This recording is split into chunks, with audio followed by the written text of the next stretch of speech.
नमस्कार जी, स्वागत है आपका हमारे खास प्रोग्राम में जिसका नाम है इस्लाम धर्म की सच्चाई। जैसा कि पहले भी हम अपने चैनल के माध्यम से सभी धर्मों की सच्चाई दिखा चुके हैं। हमारा उद्देश्य है कि धर्म के नाम पर जो पाखंड फैला हुआ है उसमें लोगों को जागरूकता फैले।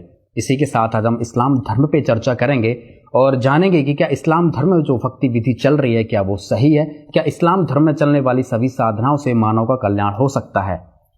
इसी चर्चा में हमारे साथ हैं डॉक्टर शहजाद खान। इनसे हम चर्चा करेंगे इस्लाम धर्म के विषय में, क्योंकि पहले ये इस्लाम धर्म को फॉलो करते थे लेकिन अब ये संत रामपाल जी के भक्त बन चुके हैं और इनसे जानेंगे कि इतना बड़ा परिवर्तन कैसे, कब और क्यों हुआ। हमारे साथ हैं डॉक्टर शहजाद खान। शहजाद खान जी, स्वागत है आपका हमारे खास प्रोग्राम में। नमस्कार सर, बहुत बहुत धन्यवाद, आपने मेरे को अपने चैनल में इनवाइट किया। मेरा नाम डॉक्टर मोहम्मद शहजाद खान है और मैं गुड़गांव से बिलोंग करता हूँ और मैं डॉक्टर हूँ। और मैं पहले इस्लाम धर्म की सारी रीति रिवाजों को मानता था, बट अब मैं जो संत रामपाल जी महाराज का शिष्य हूँ और संत रामपाल जी महाराज के द्वारा बताए हुए ज्ञान को आधार बनाकर, उनके बताए हुए भक्ति मार्ग को आधार बनाकर मैं साधना उस खुदा की इबादत कर रहा हूँ। सर, मेरा आपसे पहला सवाल है कि आपने इस्लाम धर्म छोड़ा क्यों? सबसे पहले तो सर मैं आपको ये बताना चाहता हूँ कि मैंने इस्लाम धर्म नहीं छोड़ा। मेरा पिछला जो इंटरव्यू चला था उसमें भी बहुत से कमेंट्स ये आए थे हमारे पास में कि मैंने इस्लाम धर्म को छोड़ दिया। मैंने इस्लाम धर्म को नहीं छोड़ा, मैंने इस्लाम धर्म की जो अंदर चल रही गलत साधना को छोड़ा है। इस्लाम धर्म के अंदर जो बताए गए गलत, जो मुल्ला मौलवी साहब काजियों ने जो हमें गलत रास्ता जो तय कर दे रखा था उसको छोड़ा है। तो सर फिर आपने संत रामपाल जी को ही अपना गुरु क्यों बनाया? भारत में तो करोड़ों गुरु हैं। सर, संत रामपाल जी महाराज को गुरु बनाने का सबसे बड़ा रीजन ये है कि संत रामपाल जी महाराज ही वो बाखबर हैं जिसके बारे में कुरान शरीफ में सूरत फुरकान आयत नंबर 52 से 59 में बताया गया है। संत रामपाल जी महाराज ने ही उस कलाम पाक का सबसे जो गहरा रहस्य ज्ञान था वो सब जनता के सामने दिया, बताया। संत रामपाल जी महाराज ही वो बाखबर है जिन्होंने उस परवरदिगार के बारे में बताया कि वो परवरदिगार कौन है, वो खुदा कौन है, उसको इबादत करने का तरीका क्या है। तो आपको क्या लगता है कि अभी जो इस्लाम धर्म सबसे बड़ा धर्म माना जाता है, दूसरे नंबर का सबसे बड़ा धर्म माना जाता है, क्या वो लोगों को पता नहीं है कि कौन बाखबर है और क्या भक्ति जो चल रही है वो गलत है? एक्चुअली क्या है ना कि सर जो मुस्लिम धर्म के जितने भी समाज के लोग हैं वो अधिकतर क्या थे, पहले अशिक्षित थे। जैसे ये शिक्षा आई है, शिक्षा आने के बाद ही सबको पता चलेगा कि वास्तव में ही संत रामपाल जी महाराज वो बाखबर हैं जिन्होंने कुरान शरीफ के बारे में सच्चा ज्ञान, जो कुरान शरीफ का, वो संत रामपाल जी महाराज ने ही बताया है। अभी तक जितने भी मौलवी साहब काजियों ने बच्चा पढ़ने की बजाय बच्चे को मदरसे भेजा जाता था जिसमें अरबी और उर्दू को पढ़ाया जाता था, बट शिक्षा आने से क्या हुआ कि हमें हिंदी और इंग्लिश की भी नॉलेज हुई है। इंग्लिश और हिंदी की नॉलेज होने के बाद ही हमें पता चला कि कुरान शरीफ हमें किसका आदेश दे रही है। कुरान शरीफ बोलने वाला खुदा किस बाखबर के बारे में बता रहा है, उस बाखबर के बारे में वो बोल रहा है कि उसके बारे में उस खुदा के बारे में किसी बाखबर से पूछ कर देखो वास्तव में वो खुदा कौन है, उस खुदा की इबादत करने का तरीका क्या है, उस खुदा को पाने का रास्ता क्या है। जब ये सारी बातें बताएगा वो बाखबर। अब पूरे हिंदू, आपने जैसे क्वेश्चन किया मेरे से कि कितने गुरु हैं यहाँ पर, जितने भी गुरु हैं, चाहे वो पवित्र हिंदू समाज में देख लो, चाहे वो पवित्र मुस्लिम समाज में मौलवी साहबों को देख लो, ईसाई में देख लो, सिख में देख लो, वो क्या करते हैं, कोई ब्रह्मा जी की पूजा बताता है, कोई तीनों देवताओं की पूजा बता देता है, कोई कहता है कि जी मौलवी साहब कहते हैं जी उसकी चद्दर बोल दो, अजमेर साहब वाली जी की चद्दर बोल दो, या किसी और मजार की चद्दर बोल दो। ये ऊट पटांग सिस्टम जो बताए गए, फिर उसके बाद में किसी भी गुरु के पास जाओ वो कहते हैं कि तुम्हारे पिछले जन्म का प्रारब्ध का कर्म है, ये तो तुम्हें भोगना पड़ेगा। सबसे पहले बात मैं ये बताना चाहता हूं कि जितने भी संत रामपाल जी महाराज से पहले गुरु आए हैं या गुरु हैं या प्रेजेंट में भी संत रामपाल जी महाराज के अलावा जितने भी गुरु हैं, उन्होंने किसी ने ये नहीं बताया कि कबीर ही वो भगवान है, कबीर साहिब ही वो खुदा है, कबीर साहिब ही वो परवरदिगार है। तो सर मैं आपको रोकना चाहूंगा, मुझे आप ये बताइए कि जो कुरान में लिखा है, क्या कुरान में लिखे हुई चीजों को इस्लाम फॉलो नहीं कर रहा है क्या? नहीं, कुरान शरीफ में सर कैसे कह सकते हो कुरान सबसे पवित्र धर्म माना जाता है और कुरान के अकॉर्डिंग ही भक्ति की जा रही है, इबादत की जा रही है, तो आप ये कैसे सिद्ध करोगी कुरान में जो लिखा है वो असली अल्लाह की इबादत नहीं है या अल्लाह की इबादत नहीं है? सर, पवित्र पुस्तक जो कुरान शरीफ है, जो इस्लाम धर्म के अंदर नाजिल हुई है और वो पूरी इंसानियत के लिए है। बहुत से मुस्लिम भाई ये कहते हैं कि ये हमारी आसमानी किताब है। ठीक है, आसमानी किताब है, पर आसमानी किताब जब इब्राहीम अलैहिस्सलाम के द्वारा हमारे पैगंबर मोहम्मद सल्लल्लाहु अलैहि वसल्लम पर नाजिल हुई, होने के दौरान उनकी जो बातें हैं वो मोहम्मद सल्लल्लाहु अलैहि वसल्लम के द्वारा उस खुदा ने कुरान शरीफ के द्वारा इंसानियत के लिए इस जहान में दे दी। अब क्वेश्चन ये उठता है कि वास्तव में कुरान शरीफ, कलाम पाक जो है, कुरान मजीद जो है, उसमें लिखा क्या है? कुरान शरीफ के अंदर कहीं भी किसी भी प्रकार की कुर्बानी, कहीं भी किसी भी प्रकार के जानवरों की कुर्बानी का जिक्र नहीं है। कुरान शरीफ के अंदर ये नहीं है कि आप जो है, जो आज के टाइम में मुस्लिम समाज के अंदर चल रहा है, जो मुस्लिम समाज जो आज के टाइम में एक ऑथेंटिक ये बना के चले हैं कि जो चीज वो कर रहे हैं वो वाकई में कुरान शरीफ के अंदर लिखा है। अब आने वाले समय में जो भी त्योहार आ रहे हैं, त्योहार पे एक त्योहार बना दिया खीर का, एक त्योहार बना दिया बकरे का। अब बकरे का जो त्योहार बनाया है वो कुरान शरीफ के अंदर बताया गया है कि कुरान शरीफ में ये बोला गया, बताया कि मोहम्मद, जैसे मौलवी साहबों की सुनो तो मौलवी साहब तो ये कहते हैं कि हमारी कुरान शरीफ में बोला गया है कि बकरे की कुर्बानी दो। कहीं भी एक आयत में आप ये बता दो, किसी भी आयत के अंदर आप ये बता दो कि कुरान शरीफ के अंदर ये लिखा है कि इस जानवर की कुर्बानी दी जाएगी। सर, कुरान में तो लिखा है ना कि अल्लाह ने दिया है कि इतने जानवर हमने आपके लिए दिए हैं, इतने खुरवाले दिए हैं। तो इस तरह से ही तो कुरान में ये जो जीव जानवरों की जो हत्या, बकरों की या ऊंट की जो बलि दी जाती है, तभी तो लोग कर रहे हैं। नहीं, क्यों करेंगे इस पाप को? कुरान शरीफ की जो आयतें हैं उनका तर्जुमा जिस प्रकार से ये तर्जुमाकारों ने किया है, ये तर्जुमा नहीं है।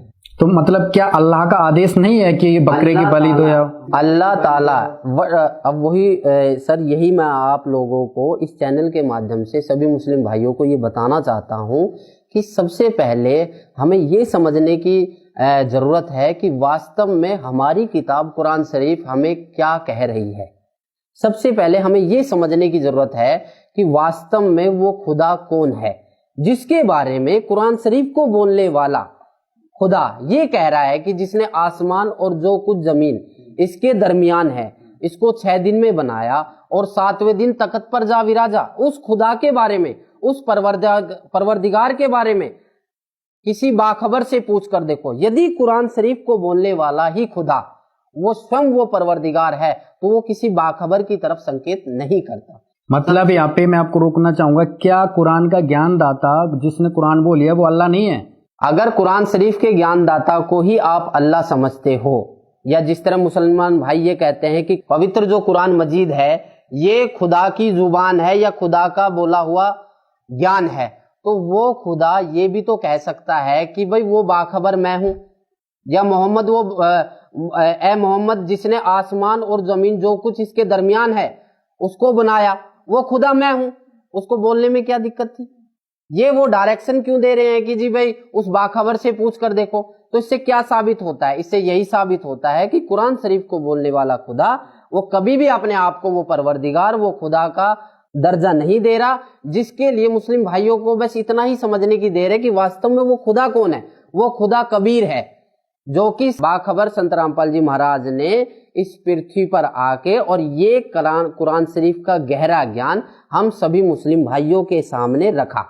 सर, जिस तरह से आप बात कर रहे हो कि कुरान का ज्ञान दाता अल्लाह नहीं है और अल्लाह कोई और है, तो आपको क्या लगता है इस तरह से विवाद नहीं होगा कि जो इस्लाम धर्म है, इतने बड़े बड़े मौलवी हैं, मोहम्मद जी हुए हैं, इतने जो आपके पैगंबर वगैरह, उनको ज्ञान नहीं था कि कुरान का ज्ञान दाता अल्लाह नहीं है? सबसे पहली बात तो यह है कि एक बहुत सी छोटी सिंपल है कि कभी भी किसी भी मुस्लिम समाज के ज्ञान के बारे में यदि कोई सच्चाई बताने की जरूरत करे तो उस पर बवाल बहुत जल्दी खड़ा हो जाता है। मैं ये नहीं कहता कि मेरी बातों से आप बवाल पैदा करो, मैं सिर्फ ये कहता हूं कि कुरान शरीफ को बोलने वाला खुदा क्या कह रहा है। हमें कुरान शरीफ के अकॉर्डिंग चलना है, ना कि कुरान शरीफ के अलावा चलना है। हमें कलाम, जब कुरान शरीफ हमारे ऊपर नाजिल की गई थी तो मोहम्मद साहब ने कहा है कि ये पूरी इंसानियत के लिए नाजिल की गई है। तो ये जरूरी नहीं है कि केवल मुस्लिम समाज ही इस चीज को फॉलो करे। ये हर कोई धर्म के बंदे इस चीज को फॉलो कर सकते हैं कि वास्तव में वो खुदा कौन है। सबसे पहले हमें ये पता लगाना है कि खुदा कौन है। खुदा एज ए मिसाल के तौर पे मैं बताना चाहता हूं कि बहुत से मुसलमान ये कहते हैं कि हम कुरान शरीफ के अलावा किसी और किताब को नहीं मानेंगे या किसी और किताब के ज्ञान को नहीं सुनेंगे। जैसे पवित्र गीता जी, चारों वेद, ये शास्त्र जितने भी हैं, मुस्लिम समाज के जितने भी मौलवी हैं या जो भी एक पर्सन है, वो ये कहता है कि नहीं, ये हमारे धर्म की किताब नहीं, हम इनको नहीं पढ़ेंगे। मेरे भाई, मैं सिर्फ इतना बताना चाहता हूं कि खुदा, वो कबीर खुदा जो है, एक मिसाल के तौर पर एक सर्टिफिकेट है, और वो सर्टिफिकेट के लिए आपको सारे सब्जेक्ट को पास करना पड़ेगा, तभी जाके आपको वो सर्टिफिकेट मिलेगा। मैं आपसे जानना चाहूंगा, कुरान में कहाँ लिखा है कि कबीर खुदा है, कबीर अल्लाह है? बहुत सी जगह लिखा है। कहाँ लिखा, प्रमाण बताइए। जैसे आपको हमने पहले भी बता रखे हैं, फला तूतियल काफिरन जाहिदुम बिही जिहादन कबीरा।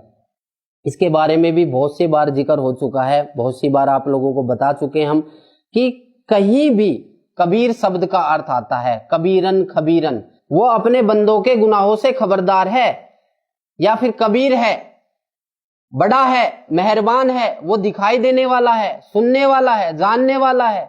तो इसका अर्थ क्या है कि क्या ये कबीर खुदा जो है दिखाई देने वाला, दिखता है जब भी तो दिखाई देने वाला है, सुनता है जब भी तो सुनाई देने वाला है। फिर आप उसको बोल देते हो, मौलवी साहब काजी ये बोल देते हैं कि जी वो तो निराकार है, वो तो बेजून है। बेजून आदमी कभी भी दिखाई नहीं देता, निराकार आदमी को कभी सुनाई नहीं देता। तो हमें क्या पता कि खुदा जो है इंसानी रूप में है, या मेल है, या फीमेल है, या फिर कुछ और है, या वो दिखाई देगा कि नहीं देगा।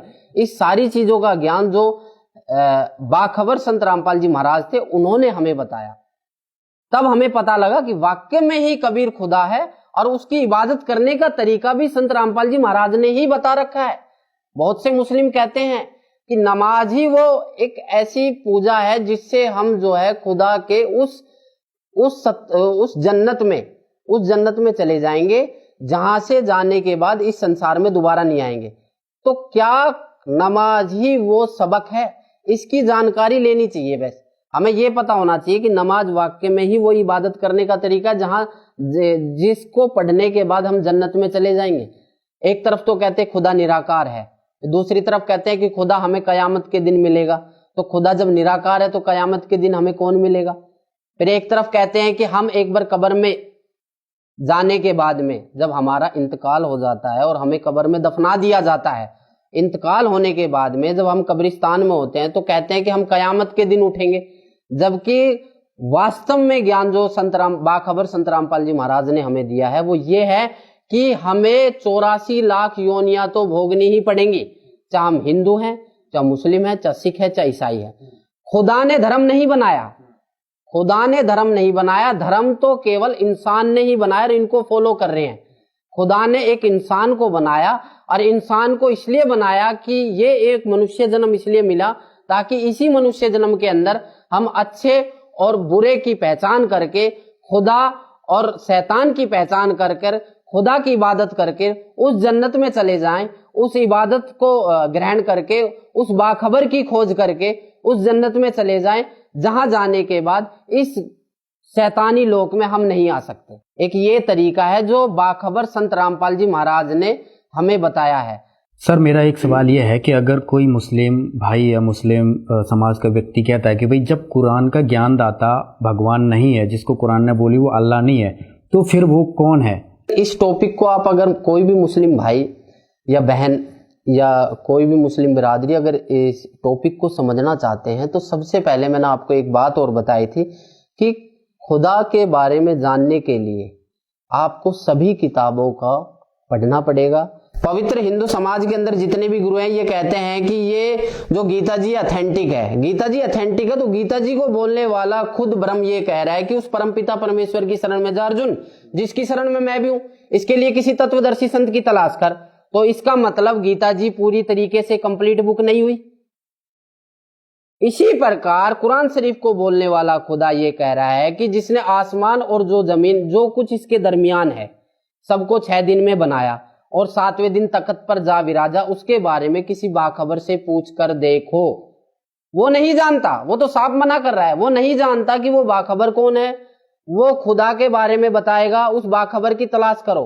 तो हमें गीता जी को भी देखना है, हमें इस पवित्र कुरान शरीफ को भी पढ़ना है। दोनों को पढ़ने के बाद ही हमें पता चलेगा कि वास्तव में वो खुदा कौन है, जिसके बारे में गीता जी में बोला गया है तत्वदर्शी संत की तलाश कर, और कुरान शरीफ में बोला गया है कि उस बाखबर की तलाश कर जो तुझे खुदा के बारे में बताएगा और खुदा की इबादत करने का तरीका बताएगा। और वो बाखबर संत रामपाल जी महाराज हैं, जिन्होंने वास्तव में ही खुदा का तरीका और खुदा की इबादत करने का तरीका बताया है। जितने भी मुस्लिम भाई या जितनी भी मुस्लिम बिरादरी, जो मुस्लिम धर्म के समुदाय के लोग हैं, इस वीडियो को देख रहे हैं, कम से कम एक चीज का अनुमान लगा के चलिए कि वास्तव में जिसकी आप इबादत कर रहे हो, जिसका आप इबादत कर रहे हो, जिसकी आप इबादत करने का तरीका आपने अपनी जिंदगी के अंदर अपना रखा है, वास्तव में वो खुदा है भी कि नहीं है, इतना तो हम पता कर सकते हैं। यदि है तो उसको साबित करो। जैसे आज हम इस चीज को साबित कर रहे हैं कुरान मजीद के द्वारा कि कुरान शरीफ के अंदर या कुरान मजीद के अंदर उस खुदा, जो खुदा कुरान शरीफ को बोल रहा है, कुरान शरीफ जिस खुदा की इबादत बताई गई है, कुरान शरीफ को बोलने वाला खुदा मोहम्मद साहब को कह रहा है कि उसके बारे में किसी बाखबर से पूछ कर देखो, जो खुदा ने, जिस खुदा ने पूरे जहान को बनाया, आसमान और जमीन जो कुछ इसके दरमियान, उसको 6 दिन में बनाया और 7वें दिन तख्त पर जा विराजा, उसके बारे में किसी बाखबर से पूछ कर देखो। बाखबर उसे कहते हैं कि जो खुदा के बारे में सही सही जानकारी, सही इबादत करने का तरीका और सही वास्तव में ही खुदा के बारे में सही परिभाषा जो हमें बताए, उसे बाखबर कहते हैं। उसे बाखबर बोल दो, तत्वदर्शी संत बोल दो, ईश्वरीय शक्ति बोल दो, रहनुमा बोल दो, या अवतार बोल दो, या पैगंबर बोल दो, या खुदा का बताया हुआ दूत बोल दो, खुदा का भेजा हुआ दूत बोल दो। ये सारी चीज ही बाखबर की डेफिनेशन होती है, इसके अलावा बाखबर की कोई डेफिनेशन नहीं। और जो बाखबर आज के टाइम में संत रामपाल जी महाराज हैं, उनके अलावा इस पृथ्वी पर तो क्या पूरे ब्रह्मांड में कोई नहीं है। सर, इसी से जुड़ा हमारा सवाल है कि इस्लाम धर्म में तो मोहम्मद जी के बाद तो कोई बताया ही नहीं गया कि कोई दूसरा पैगंबर आएगा, मोहम्मद जी को अंतिम पैगंबर बताया गया है। तो आप इस्लाम के लोग, मुस्लिम धर्म के लोग कैसे मानेंगे कि संत रामपाल जी बाखबर हैं, क्योंकि वो पहले ही मान चुके हैं कि मोहम्मद जी अंतिम पैगंबर थे। सर, अकॉर्डिंग टू मुस्लिम समुदाय के अनुसार यदि देखा जाए तो मोहम्मद सल्लल्लाहु अलैहि वसल्लम जो अंतिम पैगंबर थे। बट आप ये कह रहे हो कि आप कैसे कह सकते हो कि मुस्लिम जो मोहम्मद सल्लल्लाहु अलैहि वसल्लम जो थे, उनके अलावा उनके आगे कोई पैगंबर नहीं आया। उसका रीजन ये है कि सर, मोहम्मद साहब ने के द्वारा जो ज्ञान बताया गया था, या मोहम्मद साहब ने इतना गहरा ज्ञान आज तक हमें नहीं बताया। मोहम्मद साहब जो इबादत का तरीका मोहम्मद साहब ने अपनाया था, उस इबादत के तरीके को पूरे मुस्लिम लोग अपनाता आ रहा है, पूरा मुस्लिम कंट्री अपनाती आ रही है। बट जो ज्ञान संत रामपाल जी, बाखबर संत रामपाल जी महाराज ने हमें बताया, इससे ये साबित होता है कि जिस ज्ञान के बारे में मोहम्मद साहब को भी नहीं पता था, जिस खुदा के बारे में मोहम्मद साहब को भी नहीं पता था, जिस खुदा को मोहम्मद साहब खुदा मानकर इबादत कर रहे थे, उनकी सच्चाई के बारे में मोहम्मद साहब को भी नहीं पता था, वो उसके बारे में बाखबर संत रामपाल जी महाराज ने हमें बताया है। तो इससे ये साबित होता है कि वास्तव में आज के टाइम में कोई अगर पैगंबर है, आज के टाइम में कोई ईश्वरीय शक्ति है या अवतार है, तो वो बाखबर संत रामपाल जी महाराज हैं, जिन्होंने वास्तव में ही खुदा का असली परिभाषा बताई है। सर, मुस्लिम समाज में एक धारणा बनी हुई है कि पुनर्जन्म नहीं होता है, जबकि और धर्मों में, या संत रामपाल जी ने भी बताया है डॉक्टर जाकिर नाइक की डिबेट में कि जो इस्लाम धर्म की जो ये मान्यता है कि पुनर्जन्म नहीं होता है, ये गलत है, पुनर्जन्म होता है। तो सर आप बताइए वास्तविकता क्या है? अकॉर्डिंग टू कुरान मजीद अगर चला जाए तो कुरान मजीद में कहीं भी ये नहीं लिख रहा कि पुनर्जन्म नहीं होता है। ठीक है। दूसरी बात ये, अगर वास्तव में पुनर्जन्म नहीं होता है तो आपने हजरत मोहम्मद साहब की जीवनी हमने अपनी वीडियो के माध्यम से पूरी जनता को दिखाई है। उसमें जब मोहम्मद साहब बकर नामक जानवर के ऊपर बैठ के ऊपर गए थे, वहां जब नमाज के लिए बोला गया था उनको, तो वहां पर हजरत इब्राहिम अलैहिस्सलाम, हजरत आदम अलैहिस्सलाम मिले थे। जब पुनर्जन्म नहीं होता है तो वो वहां पहुंच कैसे गए? उनका भी तो वहां पहुंचे कैसे? वो कयामत से पहले वो वहां कैसे पहुंच गए? जब ये बोला जा रहा है अकॉर्डिंग टू मौलवी साहबों के द्वारा, जब ये बोला जाए कि कयामत के दिन कब्र खुलेंगी और कयामत के दिन सबका हिसाब किताब होगा, तो कयामत से पहले वो वहां पहुंच कैसे गए?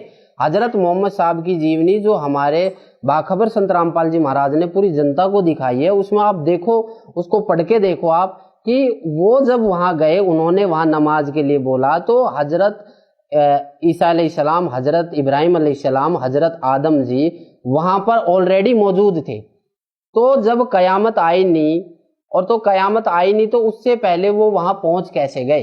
तो इससे क्या साबित होता है? इससे ये साबित होता है कि जो मुस्लिम धर्म के अंदर ये जो धारणाएं चल रही हैं कि भाई पुनर्जन्म नहीं होता, ये एक झूठी अफवाह फैला रखी है। ये एक अपने आप को सच साबित करने के लिए एक झूठी अफवाह फैला दी, जिसके कारण ये है कि पुनर्जन्म होता है, पुनर्जन्म होता है, 84 लाख योनियां भुगतनी पड़ती हैं। ये सारी चीजें प्रक्रिया आम जीव के साथ होता है। कुरान में कहीं ऐसा लिखा है कि पुनर्जन्म होगा, या ऐसा कोई प्रमाण है इसका? कुरान मजीद के अनुसार अगर चला जाए तो सूर्य अंबिया आयत नंबर 103 में लिखा हुआ है कि हम आसमानों को पहले की तरह दोबारा लपेट देंगे।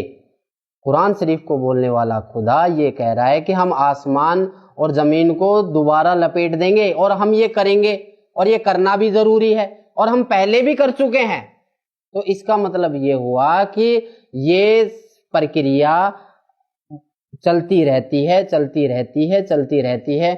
आपसे मैं जितने भी इस वीडियो के माध्यम से जो भी मुस्लिम भाई ये देख रहे हैं या देख रहे हैं, उनसे मैं ये कहना चाहता हूं कि आप मेरी बातों पे मत जाओ। आप ये कुरान मजीद है और कुरान शरीफ है जो हमारे हजरत मोहम्मद सल्लल्लाहु अलैहि वसल्लम पर नाजिल हुई है। आप इस किताब को आप हिंदी में, इंग्लिश में, जो भी भाषा के आप जानकार हो उसमें खरीद कर आप इसको पढ़ के देखो, और हमारे ज्ञान जो हमारे बाखबर संत रामपाल जी महाराज ने जो ज्ञान दिया है कुरान शरीफ, उसको मिलान करके देखो। आपको 1% भी कहीं कमी नजर नहीं आएगी। और इसी ज्ञान के आधार, इस कुरान मजीद के ज्ञान के आधार पर आप जो मौलवी साहब हैं, जो काजी साहब हैं, उनके ज्ञान को भी तुलना करके देखो, आपको निरानिरी वो झूठे नजर आएंगे, क्योंकि उन्होंने कसम खा रखी है कि जो कुछ कहेंगे झूठ कहेंगे, झूठ के सिवा कुछ नहीं कहेंगे। अगर वो सच्चाई इससे पहले बता देते तो हम एक दूसरे के प्रति ये ना सोचते कि ये धर्म गलत है या ये समाज गलत है, ये धर्म गलत है, ये समाज गलत है। किताबें सारी ही खुदा के बारे में बता रही है, चाहे वो पवित्र कुरान शरीफ हो, चाहे वो पवित्र ऋग्वेद हो, यजुर्वेद हो, सामवेद हो, अर्थवेद हो, या पवित्र बाइबल हो, या पवित्र गीता जी हो। ये सारी किताबें ही कुरान और तौरेत, इंजील, जबूर, ये सारी किताबें ही खुदा के बारे में बताती है। केवल एक ही किताब को सब कुछ समझ के बैठ जाना कि केवल एक ही किताब हमें उस खुदा के बारे में बताएगी, तो ये गलत है। एक सब्जेक्ट के पास होने से आप ना तो आप अपना फ्यूचर बना पाओगे, ना आप उस डिग्री को या उस सर्टिफिकेट को ले पाओगे जिस सर्टिफिकेट की आपको आपके फ्यूचर में जरूरत है। तो हमें खुदा की इबादत इस संसार में, खुदा की इबादत इस संसार में, इस जहान में, इस शैतानी लोक में जरूरत है। तो उसके लिए हमें सारे सब्जेक्टों को पढ़ना पड़ेगा और सारे सब्जेक्टों में पास होना पड़ेगा, तब जाके हम उस खुदा के रास्ते को अपना सकते हैं और उस खुदा के भेजे हुए बाखबर की पहचान कर सकते हैं। वो बाखबर संत रामपाल जी महाराज हैं, जिन्होंने कुरान मजीद, पवित्र गीता जी, चारों वेद, सभी शास्त्रों का जो गहरे से गूढ़ ज्ञान जो है हमें सिंपल वे में बता दिया, ताकि हम उस खुदा की, उस परवरदिगार की, उस अल्लाह ताला की पहचान कर सके और उसकी इबादत कर सके।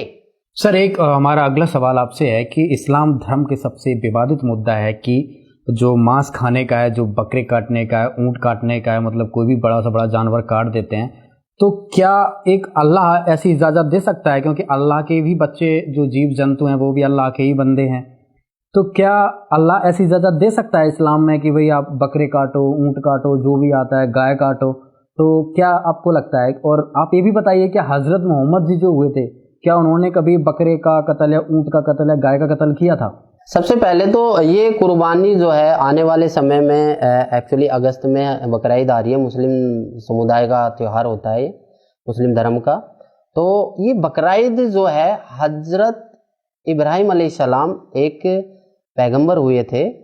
उनको रात को स्वप्न आया कि कोई अदृश्य शक्ति उनसे ये कह रही है कि अपने सबसे प्यारी चीज को कुर्बान कर दे। अब उन्होंने ये सोचा, अपने आप ही उन्होंने ये सोच लिया कि सबसे प्यारी चीज इंसान की उसकी औलाद होती है, तो वो अपनी औलाद को लेके चल दिए। तो जहां औलाद को लेके चले तो वो जंगलों में गए। बहुत सी जगह ये मिसाल आ रही, जंगलों में गए। बहुत से ये कहते हैं कि वो पहाड़ों पे चले गए। ठीक है, क्लियर किसी को पता नहीं, पर अगर वास्तव में हकीकत को देखा जाए तो वो जंगलों में गए थे अपने बच्चे को लेके, और वो जंगल में ले जाके उसने अपने बच्चे को उल्टा लिटा दिया। उल्टा लिटा के अपनी आंखों में पट्टी बांध ली। वो पट्टी भी इसलिए बांधी कि उसका लगाव था उसके अंदर, ताकि वो उसके ऊपर छुरी ना चला सके।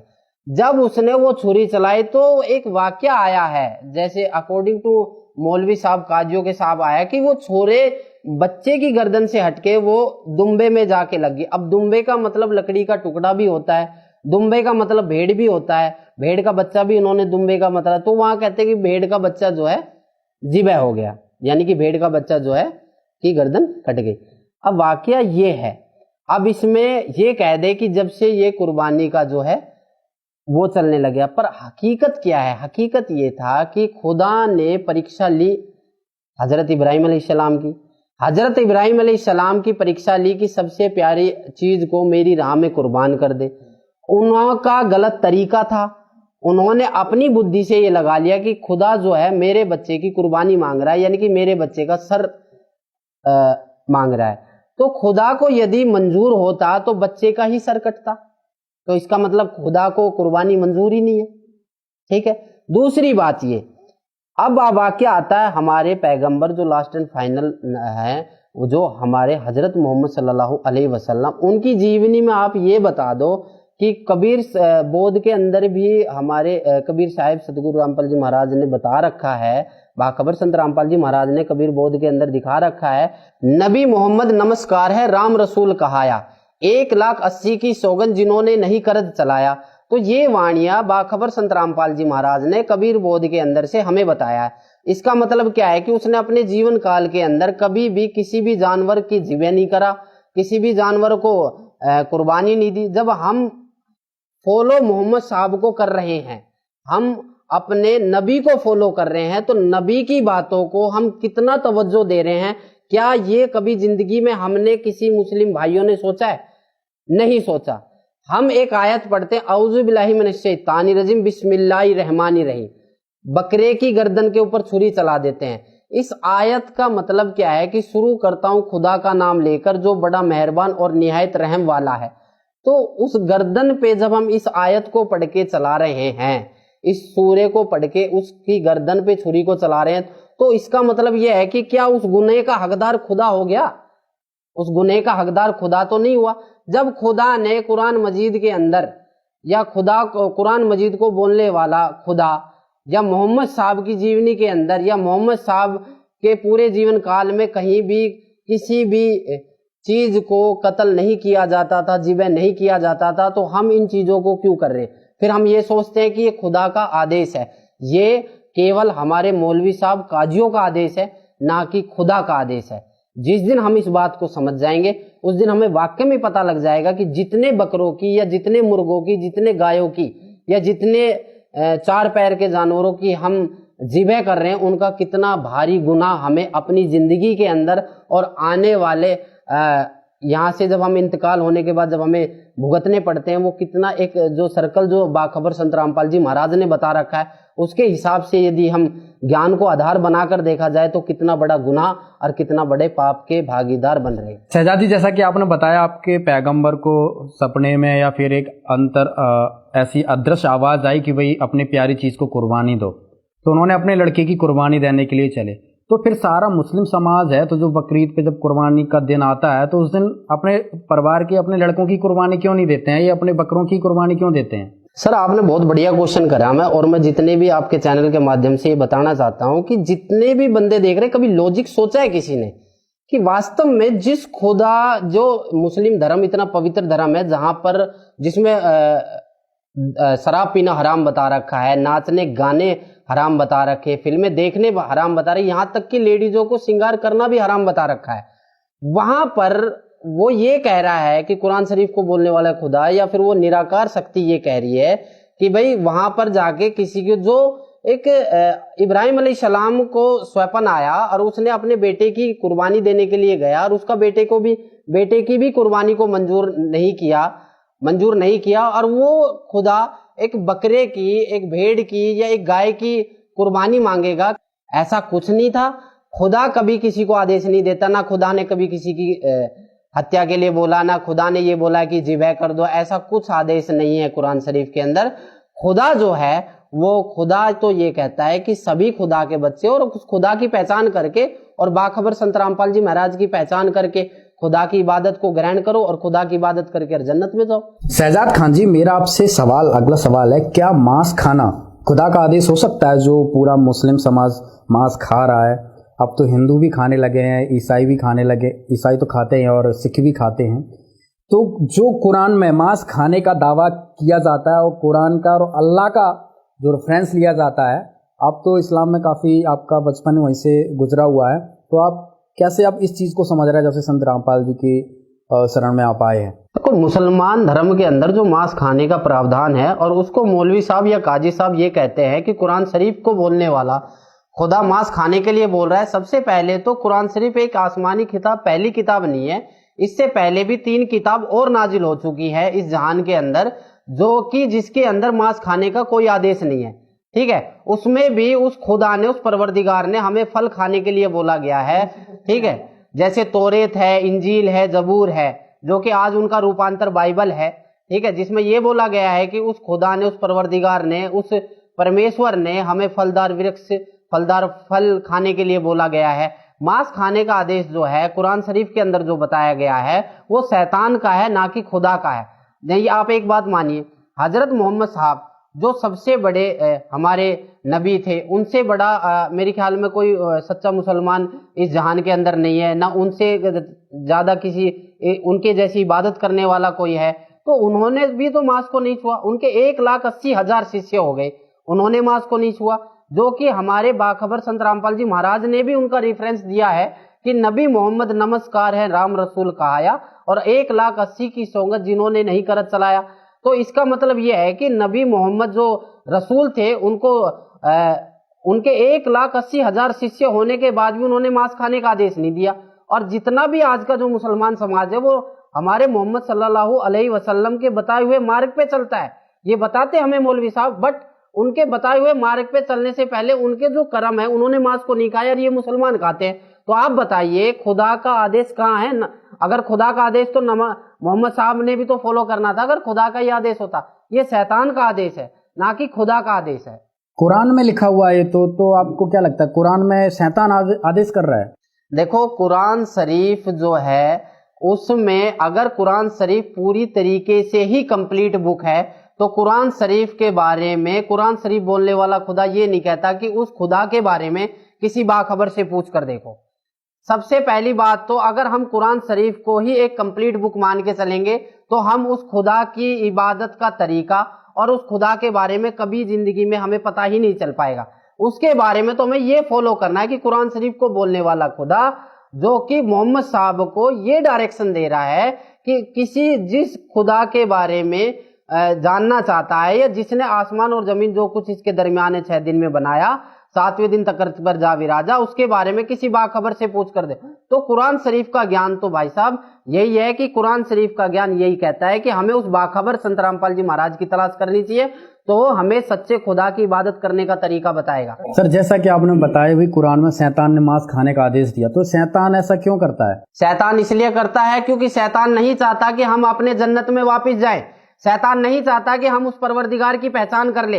शैतान नहीं चाहता कि हम उस बाखबर संत रामपाल जी महाराज की पहचान करके, उसके द्वारा बताए हुए भक्ति साधना को ग्रहण करके और उस कबीर खुदा की इबादत करे, जहां जाने के बाद, जहां वो कबीर खुदा जन्नत में विराजमान है, और जहां जाने के बाद हम इस दोबारा शैतान लोक में नहीं आएंगे। ये शैतान चाहता है ताकि हमें वो मांस आहारी बना दे। नहीं, आप एक बात बताओ, आज के टाइम में सभी समाज के, समुदाय के लोग मांस खाते हैं। यदि मुस्लिम समाज मांस को छूता नहीं, तो कोई भी धर्म या समुदाय का लोग मांस को नहीं खाता। शहजाद जी, जैसा कि आपने बताया कि जो कुरान है वो कंप्लीट बुक नहीं है, तो जो कुरान के द्वारा जो साधनाएं चल रही हैं, जैसे 5 रोज की नमाज होती है और बकरीद होती है और कई प्रकार की ईद होती है, रमजान होता है, तो क्या ये साधना गलत है? जैसा कि मुस्लिम समाज के अनुसार आपने देखा कि इसमें 5 टाइम की नमाज पढ़ी जाती है, 2 प्रकार के त्योहार मनाए जाते हैं, रोजे रखे जाते हैं, ठीक है। तो आप ये देखिए इससे इनकी जिंदगी में क्या बदलाव आया है और इससे इनकी जिंदगी में क्या परेशानियां खत्म हुई हैं। इनसे बड़े यही साधना जो है हजरत मोहम्मद सल्लल्लाहु अलैहि वसल्लम, जो हमारे पैगंबर थे, जो हमारे नबी थे, जो खुदा के अकॉर्डिंग टू मौलवी साहब के खुदा के बहुत प्यारे रसूल थे, वो भी ये जिंदगी में फॉलो करते थे। उनके जीवन काल में क्या हुआ, 25 साल की उम्र में उनको 40 वर्ष 2 बार विधवा हो चुकी आमीना बेगम के साथ उनका निकाह हुआ, जिनके सामने उनके 7 संतानें प्राप्त हुई, जिनमें से जो 3 लड़के उनके आंखों के सामने इंतकाल को प्राप्त हो गए।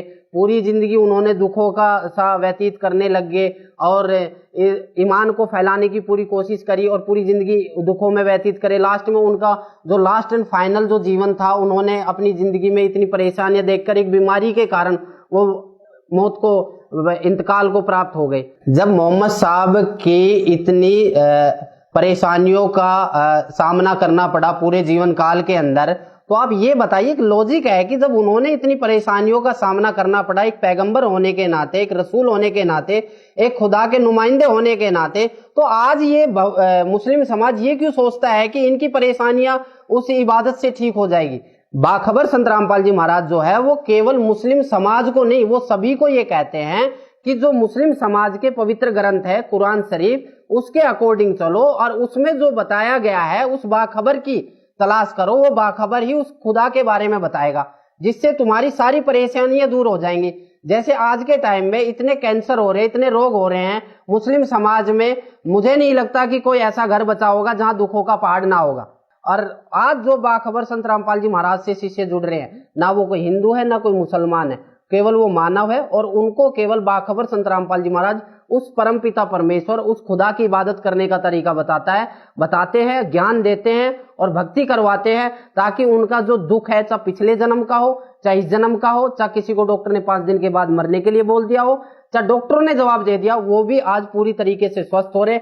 ये है खुदा का करनामा, ये है खुदा का करिश्मा। और आप एक तरफ नमाज पढ़ रहे हो, रोजे रख रहे हो, ईद बकराईद मना रहे हो, मुर्गे काट रहे हो, बकरे काट रहे हो और 4 पैरों के जानवरों को कत्लेआम कर रहे हो, और उसके बाद में फिर आप सोचते हो कि आपके घर में बरकत हो जाएगी, आपके घर को दुखों का पहाड़ जो है, दुखों का जो दुख परेशानी आ रही है वो ठीक हो जाएंगी। ऐसा कभी भी नहीं हो सकता, क्योंकि ये काम शैतान के हैं, ये इंसान के काम नहीं है। इंसान के काम जो बाखबर संत रामपाल जी महाराज बता रहे हैं वो करना है। शहजाद जी, मुझे एक चीज बताइए, कहीं आप इस्लाम धर्म को मुस्लिम धर्म को कहीं बदनाम तो नहीं कर रहे हैं आप? देखो सर, हम बदनाम नहीं कर रहे, हम केवल ये बता रहे हैं कि मुस्लिम धर्म अच्छा है, मुस्लिम समाज गलत है।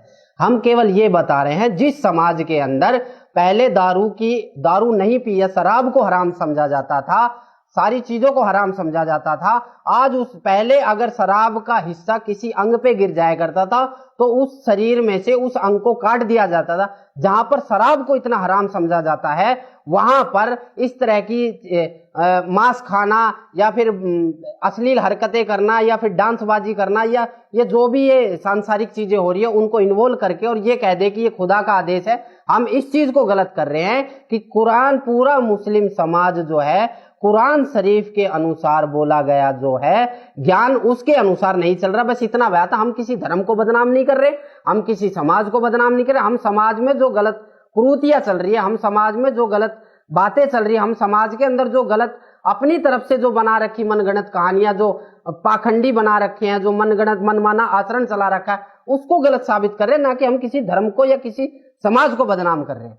हमारा धर्म और समाज से कोई वास्ता नहीं है। हम तो केवल ये बताते, जीव हमारी जाति है, मानव धर्म हमारा, हिंदू मुस्लिम सिख ईसाई धर्म कोई नहीं आ रहा, जो कि हमारे बाखबर संत रामपाल जी महाराज का नारा है।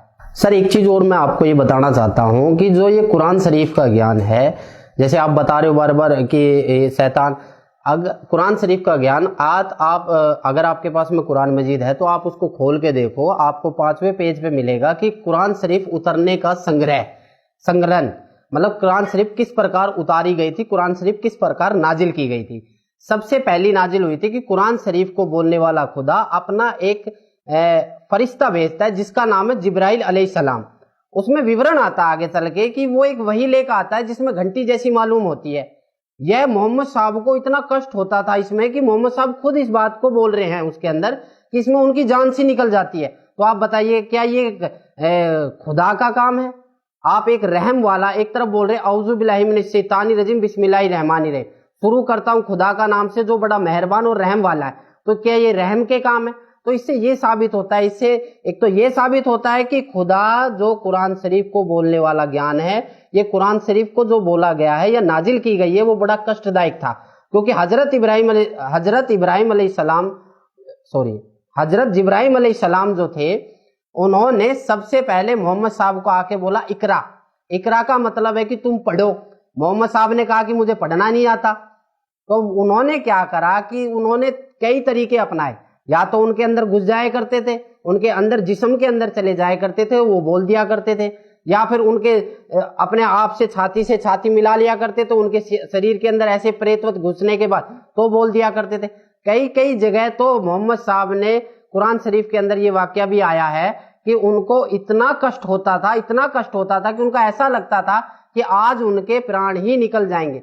तो आप बताइए कि कुरान शरीफ को बोलने वाला खुदा वो खुदा है या शैतान है या क्या है? ये आप खुद समझदार हो कि खुदा जैसे काम करता है और शैतान जैसे काम करता है। सर, जो मौलवी हैं जो विश्व भर में जो मुस्लिम समाज फैला, जो बड़े बड़े मौलवी हैं, तो क्या उनको आपको नहीं लगता है वो इन चीज़ों को अब समझना चाहिए? जो बाखबर संत रामपाल जी जो ज्ञान कुरान का खोल के बता रहे हैं, तो क्या उनको समझने की ज़रूरत है इस चीज़ को कि संत रामपाल जी कुछ अलग बता रहे हैं, सही बता रहे हैं? क्या ये चीज़ उन्होंने समझने की कोशिश की? तो मेरी अगर पूरा जहान सुने, मैं तो ये कहूँ पूरा हिंदुस्तान इस चीज़ को सोचे, पूरा हिंदुस्तान क्या पूरा वर्ल्ड इस चीज़ को देखे कि वास्तव में बाखबर संत रामपाल जी महाराज का जो ज्ञान है वो और धर्म गुरुओं के ज्ञान से अलग क्यों है, उसका रीजन क्या है। सबसे पहली बात यह है कि जितने भी मुस्लिम धर्म के अंदर मौलवी हैं, काजी हैं, अगर उनको बाखबर संत रामपाल जी महाराज के ज्ञान में कोई त्रुटि नजर आती है या फिर ये कहते हैं कि बाखबर संत रामपाल जी महाराज को कुरान शरीफ के बारे में या कलाम पाक के बारे में पूरी तरीके से नॉलेज नहीं है, या फिर उनके दिमाग में एक बहुत सी बातें चलती है कि ये हमारे धर्म से नहीं है, या फिर ये मुसलमान नहीं है, इनको हमारे धर्म की नॉलेज नहीं है, तो मैं एक बात कहना चाहता हूं कि यदि ये बात है तो आज तक इन मौलवी साहबों ने ये क्यों नहीं बताया कि सूरत फुरकानी आयत 52 से 59 में कुरान शरीफ को बोलने वाला खुदा मोहम्मद साहब को ये कह रहा है कि उस खुदा के बारे में किसी बाखबर से पूछ कर देखो। क्यों नहीं बताया आज तक क्यों इस चीज को इसको अंधेरे में रखा गया? और आज बता दो कि वो बाखबर संत रामपाल जी महाराज नहीं है, कौन है? अगर आज ये बता दे कि वो बाखबर संत रामपाल जी महाराज नहीं है, उसका प्रमाणित कर दे, तो हम उनके पास चले जाएंगे जो ये बताएंगे वो बाखबर कौन है। और बताइए, क्योंकि आज तक किसी ने बताया नहीं। ये तो संत रामपाल जी महाराज वो बाखबर रूप में इस पृथ्वी पर आए, ठीक है, उन्होंने उस कबीर खुदा के बारे में ये बताया और सभी सदग्रंथों का रिफरेंस लेके ये बताया कि गीता जी में ये लिख रहा है, कुरान शरीफ में ये लिख रहा है, तौरात इंजील जबूर किताब के अंदर ये लिखा हो। आज तक इन्होंने कुरान शरीफ के बारे में पूरा तर्जुमा हमें नहीं बताया मौलवी साहबों ने। और बाखबर संत रामपाल जी महाराज ने तो जो 3 किताब पिछली नाजिल हुई हैं, तौरात इंजील जबूर, उनके बारे में तक बता दिया। तो इन्होंने तो हमें कुछ बताया नहीं, इन्होंने तो एक कसम खा रखी है, जो कुछ कहेंगे, झूठ के सिवा कुछ नहीं कहेंगे। सर, एक प्रकरण डॉक्टर जाकिर नाइक का भी बीच में आया था कि संत रामपाल जी ही एक संत थे जो हिंदुस्तान में, जिन्होंने डॉक्टर जाकिर नाइक की चुनौती को स्वीकार किया था, जो बहुत चैलेंज करते थे। फिर बाद में प्रकरण आया कि भाई मुस्लिम समाज ने डॉक्टर जाकिर नाइक को अपने समाज से निकाल दिया, तो वो मतलब काफिर है, इस तरह की सारी चीज़ें बातें सामने आई थी। तो जो उनकी डिबेट थी संत रामपाल जी की और डॉक्टर जाकिर नाइक की, जिसके माध्यम से संत रामपाल जी ने कुरान के बारे में डिटेल में बताया, तो इस बारे में आप क्या समझते हैं? क्या जो आज मुस्लिम उस चीज़ को देख के इग्नोर करता है कि भाई डॉक्टर जाकिर नाइक तो काफिर है, हम उसकी चीज़ें नहीं देखते हैं, तो आप इसको कैसे क्लियर करोगे कि संत रामपाल जी ने जो दिखाया सही था या डॉक्टर जाकिर ने गलत था? सबसे पहली बात तो सर, आपको मैं ये बताना चाहता हूं कि मैं उस परवरदिगार का बहुत शुक्रगुजार हूं कि डॉक्टर जाकिर नायक के माध्यम से बाखबर संत रामपाल जी महाराज ने हमें कुरान शरीफ का पूरा ज्ञान समझाया। अगर ये कहते हैं मुस्लिम भाई कि डॉक्टर जाकिर नायक जो है बहिष्कार कर दिए गए हैं, या डॉक्टर जाकिर नायक जो है निकाल दिए गए हैं, या उनको काफिर घोषित कर दिया, या वटेवर जो भी है, मैं डॉक्टर जाकिर नायक से कोई वास्ता नहीं है। मैं ये कहता हूं कि डॉक्टर जाकिर नायक को क्यों देख रहे हो आप डिबेट में ये देखो कि संत रामपाल जी महाराज ने, वो बाखबर संत रामपाल जी महाराज ने कुरान मजीद का ज्ञान समझाया है, कुरान मजीद को खोल के दिखाया है, ना कि डॉक्टर जाकिर नायक को खोला है। कुरान मजीद के अंदर जो बातें लिखी हुई है, कुरान मजीद के अंदर जो आयतों का तर्जुमा कर रखा है, वो कुरान मजीद को खोल के दिखाया। तो आप डॉक्टर जाकिर नायक को क्यों मान रहे हो? आप जो कुरान मजीद के अंदर बातें उनको तो मानो। अगर आप मुसलमान हो तो कुरान मजीद के अनुसार चलो, आप डॉक्टर जाकिर नायक के अनुसार क्यों चल रहे हो? ये तो खुदा का लाख लाख शुक्र है जो डॉक्टर जाकिर नायक साहब जी ने डिबेट के लिए आमंत्रित कर लिया, और एक बाखबर संत रामपाल जी महाराज जिसका किसी को नहीं पता था, जिसका ये भी नहीं पता था कि भाई वो एक मुस्लिम समाज से नहीं, क्योंकि हमें तो यही बताया गया था कि कुरान शरीफ को पढ़ने का अधिकार केवल मुसलमानों को है। पर एक बाखबर संत रामपाल जी महाराज, उन्होंने एक ऐसे ज्ञान को जो काफी सालों से कुरान मजीद के अंदर दबा हुआ था, उसको सभी मुसलमान भाइयों के सामने रख दिया। और आज मुस्लिम भाई ज्ञान को इग्नोर करके डॉक्टर जाकिर नायक को पकड़े बैठा है, और वो डॉक्टर जाकिर नायक को इग्नोर करके अगर कलामे पाक कुरान शरीफ के ज्ञान को पकड़ ले तो उसकी जिंदगी में चेंजिंग आ सकती है।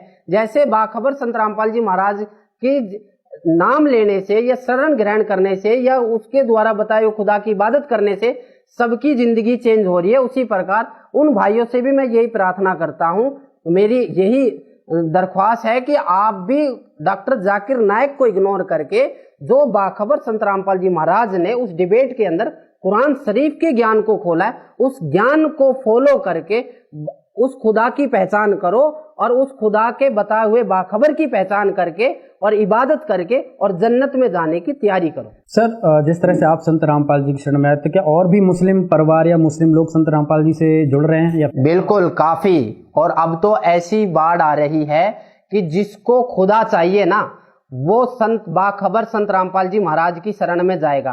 क्योंकि आज का चाहे मुस्लिम समाज हो, चाहे हिंदू समाज का बंदा हो, चाहे किसी भी धर्म का बंदा हो, आज का जो मनुष्य है वो पढ़ा लिखा है, शिक्षित है। अनपढ़ ही नहीं आ सकता, अनपढ़ता भी आएगी। अनपढ़ता के कारण ही आज लग मुस्लिम समाज जो है उस खुदा की पहचान नहीं कर पाया। बट आज जो ये समाज चल रहा है, ये खुदा का लाख लाख शुक्र है जो हम शिक्षित, उसको केवल ये देख के मत चलो कि डॉक्टर जाकिर नायक जो है बर्खास्त कर दिया है, उसको ये मत देखो। डॉक्टर जाकिर नायक अपना रेफरेंस दे रहे थे, और संत रामपाल जी महाराज उस कुरान शरीफ का रेफरेंस दे रहे थे, जो कि केवल मुस्लिम समाज पर लागू थी और मुस्लिम समाज के लिए थी, और मुस्लिम समाज के लिए ही वो नाजिल की गई थी, जो कि मौलवी साहब बताते थे। आज वो बाखबर संत रामपाल जी महाराज ने उस कुरान शरीफ को पूरे जहान को दिखाया है, पूरे मुसलमान भाइयों को दिखाया है। तो इससे यही शिक्षा मिलती है कि उस ज्ञान को समझे, उस बाखबर की पहचान करे, और उस खुदा की पहचान करके उस बाखबर से बताए हुए उस खुदा के भक्ति मार्ग को अपनाकर उस जन्नत में जाने की कोशिश करें। शहजाद जी, मेरा आपसे अगला सवाल यह है कि जैसा कि आपने बताया बाखबर संत रामपाल जी अल्लाह की जानकारी रखते हैं, खुदा की सही जानकारी रखते हैं, तो ये कैसे माना जाए, कैसे पहचाना जाए कि संत रामपाल जी जो भक्ति विधि बता रहे हैं, जो खुदा की डेफिनेशन बता रहे हैं, वो सही है? कैसे जो आम समाज है कैसे उस चीज को भाप पाएगा, जान पाएगा? सर, आपके चैनल के माध्यम से मैं ये बताना चाहता हूं कि आपने केवल एक पहलू को देखा है। आपने ये नहीं देखा कि शहजाद जो है, जो मैं शहजाद जो हूं, वो चल तो मैं कुरान शरीफ के अकॉर्डिंग ही रहा हूं, और उसका रीजन ये है कि हमारी कुरान शरीफ के अंदर ये बताया गया है, और पवित्र गीता जी में भी ये बताया गया है, अध्याय नंबर 17 के श्लोक नंबर 23 में ये बताया गया है कि जो बाखबर होता है या जो तत्वदर्शी संत होता है वो 3 प्रकार की भक्ति देता है। जैसे अध्याय नंबर 7 के श्लोक नंबर 23 में ओम तत्सत, ओम तत्सत, और इसी प्रकार आयत नंबर 42 के सूरा नंबर 42 के आयत नंबर 1 में एन सिन काफ, जो ये तीनों साधना के बारे में बताता है, वो बाखबर होता है, और वो बाखबर संत रामपाल जी महाराज ने ही हमें बताया है। तो मैं चल तो कुरान शरीफ के ही अकॉर्डिंग रहा हूं, बट आप ये कहते हो कि मैंने मुस्लिम धर्म को छोड़ दिया, या मुस्लिम धर्म को नहीं छोड़ा, मुस्लिम धर्म के अंदर जो साधनाएं चल रही थी, जो वास्तव में जो तरीका था इबादत करने का, वो छोड़ा है और सच्चे खुदा का तरीका अपनाया है। इसके अलावा ना तो मैंने कोई धर्म छोड़ा है, ना मैंने कोई समाज छोड़ा है। शहजाद जी, एक तरफ आप कह रहे हो कि आपने इस्लाम धर्म नहीं छोड़ा है, दूसरी तरफ आप कह रहे हो कि संत रामपाल जी के द्वारा जो भक्ति है विधि आप वो कर रहे हो। संत रामपाल जी जो है वो कबीर साहब की भक्ति बताते हैं, तो आप ये कैसे सिद्ध करोगे कि कुरान में जो लिखा है वो संत रामपाल जी कुरान वाली ही भक्ति आपको बता रहे हो और आप वही भक्ति कर रहे हो? सर, आपके चैनल के माध्यम से मैं ये जितने भी इस वीडियो को देख रहे हैं, मैं ये बताना चाहता हूं कि आप एक पहलू को देख रहे हो। मैं आज भी कुरान शरीफ के द्वारा बताए गए ही भक्ति मार्ग कर रहा हूं। अगर किसी भाई को ऐसा लगता है कि शहजाद ने मुस्लिम धर्म को छोड़ दिया, शहजाद ने मुस्लिम धर्म को नहीं छोड़ा, शहजाद ने मुस्लिम धर्म के अंदर जो पाखंड चल रहा था उसको छोड़ा है, सामाजिक कुरीतियां जो चल रही थी उसको छोड़ा है। क्योंकि शहजाद ने कुरान शरीफ में जो बाखबर संत रामपाल जी महाराज ने आयत नंबर 1 सूरा नंबर 42 के अंदर जो ऐन सीन काफ का विवरण है, और उसी प्रकार अध्याय गीता जी के अध्याय नंबर 17 के श्लोक नंबर 23 में जो ओम तत्सत का विवरण है, ये तीनों जो क्लियर बता देता है वो ही बाखबर होता है, और वो बाखबर संत रामपाल जी महाराज ने ही हमें बताया। इसी प्रकार वो बाखबर 3 प्रकार की भक्ति या 3 प्रकार की इबादत उस कबीर खुदा के बारे में बताता है। खुदा एक है, उसका नाम एक है, तो उसको पाने की विधि भी एक है जो बाखबर संत रामपाल जी महाराज बताते हैं। उसको पाने की विधि भी एक है जो बाखबर संत रामपाल जी महाराज बताते हैं। वो खुदा भी एक बताते हैं, उसको पाने की विधि भी एक बताते हैं, और नियम भी एक बताते हैं, और सभी मानव समाज को एक करने की कोशिश में लगे हुए हैं। मेरे जितने भी मुस्लिम भाई हैं या जितने भी वर्ल्ड के हैं या जो भी मुसलमान भाई या जो भी भाई इसको देख रहा है वीडियो को, उनसे प्रार्थना यही है कि आप अपनी किताबों को पढ़ो, आप अपने शास्त्रों को पढ़ो, और आप अपने गीता जी को और जितनी भी किताबें नाजिल हुई हैं हमारी आसमानी किताब, इनको पढ़ो और उस बाखबर की पहचान करो, उस तत्वदर्शी संत की पहचान करो। आप खुदा को पाने की और प्राप्त करने की, देखने की बात कर रहे हो, जबकि इस्लाम धर्म में तो खुदा को बेचून बोला गया है, तो ये किस आधार पर बोला गया है? तो खुदा को कुरान शरीफ में बेचून नहीं बताया गया है। ये तो हमारे जो मौलवी साहब है, जो काजी साहब है, उन्होंने हमें ये बताया कि खुदा निराकार है या बेजून है। खुदा ने तो कुरान शरीफ को बोलने वाला खुदा तो ये कह रहा है कि वह खुदा जिसने आसमान और जमीन को 6 दिन में बनाया और 7वें दिन तख्त पर जा विराजा, उसके बारे में किसी बाखबर से पूछ कर देखो, तो खुदा निराकार हुआ कहाँ? खुदा तो सब कुछ बनाकर 6 दिन में 7वें दिन तख्त पर जा विराजा, उस जन्नत में जाके बैठ गया, तो खुदा निराकार कहाँ है? और दूसरा ये है कि इनके पास में वो भक्ति विधि है ही नहीं, इनको भक्ति विधि है ही नहीं कि जो ये खुदा को देख सके। इन्होंने जो साधना, जो इन्होंने अपने साधना जो चला रखी है, पूजा करने का तरीका जो बना रखा है, केवल मैं मुस्लिम धर्म के बारे में नहीं बता रहा, मैं जितने भी धर्म है, ये हिंदू, मुस्लिम, सिख, ईसाई, ये सभी खुदा को, भगवान को या ईश्वर को निराकार मानते हैं। इनका रीजन ये है कि इनको वो बाखबर नहीं मिला, ना इनको वो तत्वदर्शी संत मिला जो ये बता सके कि खुदा साकार है, ना इनके पास वो भक्ति विधि जो ये बता सके कि खुदा साकार है। ये जब इनके पास में ये भक्ति विधि नहीं थी, तो इनसे जब पूछा गया कि भाई खुदा साकार है या निराकार है, तो इन्होंने अपने ही मन के विचार बता दिए कि खुदा निराकार है, क्योंकि इनको वो चीज नहीं मिली तो इनके लिए वो निराकार है। और आज बाखबर संत रामपाल जी महाराज ने सभी वेदों, सभी शास्त्रों का रिफरेंस देके उस कबीर खुदा को साकार साबित कर दिया, तो ये कह रहे कि खुदा फिर भी निराकार है। तो इन्होंने तो जी ये ही कहा रखे है कि जो कुछ कहेंगे झूठ के सिवा कुछ नहीं कहेंगे। वास्तव में कबीर जो है खुदा साकार है। सर, एक प्रकरण और आता है कि वहाँ पे जिंदा महात्मा की बात आ रही है कुरान में कि आप उस जिंदा पर भरोसा रखो, तो ये जिंदा महात्मा, जिंदा कौन थे जो मोहम्मद जी को मिले थे? मोहम्मद सल्लल्लाहु अलैहि वसल्लम जो हमारे प्यारे पैगंबर नबी थे, जिन्होंने इस्लाम धर्म को फैलाया, उनके बारे में एक वाक्य आता है कि मोहम्मद साहब को वो जिंदा महात्मा के रूप में मिले।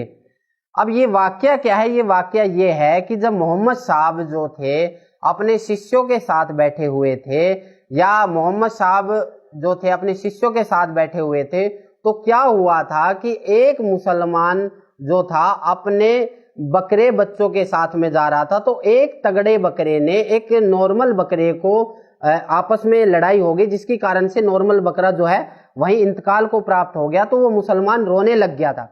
जब वो मुसलमान रोने लग गया था तो मोहम्मद साहब वहां बैठ के जो साधना कर रहे थे उठ के आए और बोले कि मुसलमान होके रोता है, तो उन्होंने उस बकरे के पीठ पे हाथ थपथपाया और उस बकरे को जिंदा कर दिया। ये वाक्य जब स्टार्ट हुआ था तो सभी उस बकरे चराने वाले ने सभी को सूचित कर दिया कि मोहम्मद साहब ने जो है मेरे मरे हुए बकरे को जिंदा कर दिया। तो कोई भी बंदा उसकी बात पे विश्वास नहीं कर रहा था। तो एक दिन मुकर्रर किया गया। उस दिन मोहम्मद साहब ने ये कहा था कि मैं एक गाय को काटूंगा और उसको दोबारा जिंदा करूंगा। तो वहां हजारों की संख्या के अंदर लोग बाग इकट्ठे हो गए थे इस वाक्य को देखने, इस नज़ारे को देखने के लिए। तब वहां जब वो आए थे तो मोहम्मद साहब ने वो काट तो दी थी, वो कट तो गई थी, पर वो जिंदा नहीं कर पाए। तब मोहम्मद साहब ने उस अल्लाह कबीर को याद किया था। ये वाक्य सभी मुसलमान भाइयों को यदि नहीं पता तो मोहम्मद साहब की जीवनी में पढ़े और देखे वास्तव में हुआ क्या था। तो जब वो जिंदा महात्मा के रूप में मिले थे, उनको वो जिंदा महात्मा के रूप में मिले थे, केवल मोहम्मद साहब को दिखाई दे रहे थे और किसी को दिखाई नहीं थे। इसलिए बार बार कुरान शरीफ के अंदर ये जिक्र आता है, कलाम पाक की बहुत सी आयतों के अंदर ये जिक्र आता है कि ऐ पैगंबर उस जिंदा महात्मा के ऊपर विश्वास कर, वो जिंदा महात्मा के ऊपर विश्वास कर। तो वो जिंदा महात्मा वो कबीर खुदा थे जिन्होंने आके मोहम्मद साहब की गाय को जिंदा किया और मोहम्मद साहब को बोला कि भक्ति करो, खुदा की इबादत करो। फिर भी मोहम्मद साहब किसी कारणवश नहीं माने और उसकी भक्ति से वंचित रह गए। एक बात और है कि तौरेत, इंजील, जबूर जो किताब है, जो इस्मानी किताब है, जो कुरान शरीफ से पहले नाजिल हुई है, उनका रूपांतर बाइबल है, जिसमें बोला गया है कि उस परमेश्वर ने, उस ईश्वरीय शक्ति ने, उस परवरदिगार ने 6 दिन में सृष्टि, पहले दिन में ये बनाया, दूसरे दिन में ये बनाया, ऐसे ऐसे करके 6 दिन में उसने सभी सृष्टि को रचना करी और 7वें दिन तख्त पर जा विराजा। बट आगे चल के बहुत सी किताबों के अंदर, कुरान शरीफ के अंदर या अपनी बाइबल के अंदर या तौरेत, इंजील, जबूर के अंदर भी कहीं भी मांस खाने का प्रावधान बोला गया है तो वो उस खुदा का आदेश नहीं है। उस खुदा ने तो 6 दिन में सृष्टि को रचा, 7वें दिन तख्त पर जा विराजा, उसका खुदा का आदेश नहीं है। मिसाल के तौर पर यदि एक बाप एक मकान को 6 दिन में बना रहा है, उसकी सारी चीज करके, और 7वें दिन उसकी चाबी अपने बेटे को देके चला जाए और आगे चल के उसका बेटा उस मकान के नक्शे को चेंज कर दे और उसका ही प्रावधान उसके बाप को दिया जाए या उसका जो नक्शा चेंज करा उसका जिम्मा उसके पिताजी को दिया जाए, तो ये गलत है। ये आगे चल के ये शैतान का लोग था, शैतान ने ये चीजें मांगी थी, तो शैतान को सारी चीजें सुख सुविधा देने के बाद वो कबीर परमेश्वर, वो कबीर खुदा अपने उस जन्नत में जाके विराजमान हो गए। और उसके बाद में आगे चल के अगर किसी भी किताब के अंदर या किसी भी ग्रंथ के अंदर मांस खाने का प्रावधान है तो वो शैतान का है, ना कि कबीर खुदा का है। उस सच्चे खुदा ने केवल हमें फल खाने के लिए बोला है और हरी सब्जियां खाने के लिए बोला, इसके अलावा उस सच्चे खुदा ने कुछ नहीं बोला। बल्कि ये जो आगे चल के उन्होंने इस जहान को शैतान को दे के, क्योंकि सबको पता है, जितने भी मुसलमान भाई इस वीडियो को देख रहे हैं वो सब जानते हैं कि हम अपनी गलती की वजह से इस लोक में आए और ये शैतानी लोक है। उसके बारे में बाखबर संत रामपाल जी महाराज बता रहे हैं और उनसे आइए।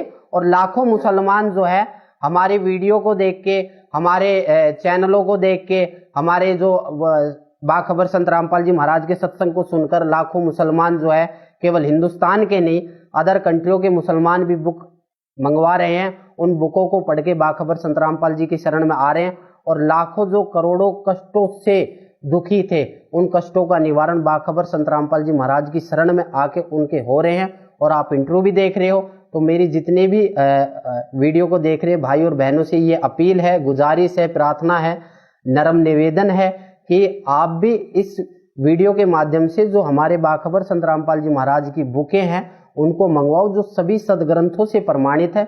उन बुकों को पढ़ो और एक सच्चे और अच्छे की पहचान, अच्छे और गलत की पहचान करो और सच्चे खुदा की इबादत करो, ताकि आपके घर में भी वो सारी सुख सुविधा हो जो बाखबर संत रामपाल जी महाराज की शरण में रह के जितने भी अनुयायी बाखबर संत रामपाल जी महाराज के हैं वो सारी सुख सुविधा प्राप्त कर रहे हैं, जो एक कबीर खुदा ही दे सकता है। इसके अलावा कोई शैतान नहीं दे सकता। मेरी आपसे सिर्फ इतनी ही गुजारिश है।